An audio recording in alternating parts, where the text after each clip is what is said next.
এ নিয়ে আরো জানাতে সুপ্রিম কোর্ট থেকে সরাসরি যুক্ত হচ্ছে মাসুদুর রহমান। মাসুদ, আমাদের একটু বিস্তারিত জানাবেন।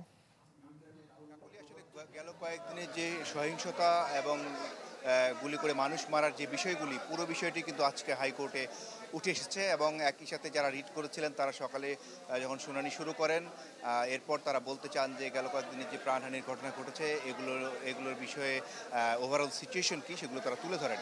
তবে এই সময় হাইকোর্ট বলেন যে সব মৃত্যুই দুঃখজনক এবং এর জন্য তারা নিজেরাও লজ্জিত বোধ করেন।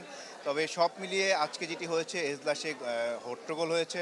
এখানে এখানে আওয়ামীপন্থী আইনজীবী যারা ছিলেন তাদের পরিষদে সবাই এখানে উপস্থিত ছিলেন, রিটকারী পক্ষরা ছিলেন। সব মিলিয়ে শুনানি শুরুতে মাঝপথে একটি হট্টগোল হয় এবং কিছুক্ষণ আগে যখন এজলাস থেকে দুই বিচারপতি নেমে যান তখনও হট্টগোল হয়। পুরো শুনানি জুড়ে ছিল একটি বিষয় ছিল, সেটি হলো যে যারা রিটকারী তারা বলেছেন যে কোন ক্ষমতা বলে 6 জন কোটা সমন্বয়কারীকে তুলে আনা হয়েছে সেই বিষয়টি তারা জানেন না। হাইকোর্টও এটা নিয়ে প্রশ্ন তুলেছেন যে 6 জন সমন্বয়কারীকে তুলে নিয়ে আসার মাঝে কোনো বিষয় নেই, কারণ এখানে একটি বিষয় রয়েছে যে এখানে হয় তাদেরকে গ্রেপ্তার দেখিয়ে রিমান্ডে দিতে হবে অথবা পুলিশ কাস্টাডি থেকে কারাগারে পাঠাতে হবে।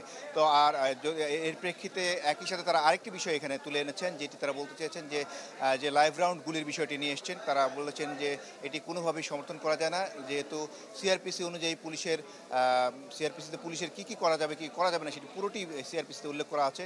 হাইকোর্টও এই সময় বলেছেন যে সিআরপিসি অনুযায়ী ব্যবস্থা নেওয়া উচিত ছিল। তবে সব মিলিয়ে আজকে আদালত, বিচারপতি মোস্তফাজামান ইসলামের আদালত কোনো আদেশ দিতে পারেননি, শেষ মুহূর্তে হট্টগোলের কারণে উঠে গেছেন এবং আগামীকাল ফের শুনানি হবে এটি, এবং শুনানি হওয়ার পর আগামীকাল হাইকোর্টে বিষয়ে আদেশ দেবেন। মাসুদ, আপনাকে ধন্যবাদ। দর্শক, সুপ্রিম কোর্ট থেকে সরাসরি যুক্ত হয়েছিলেন সহকর্মী মাসুদুর রহমান।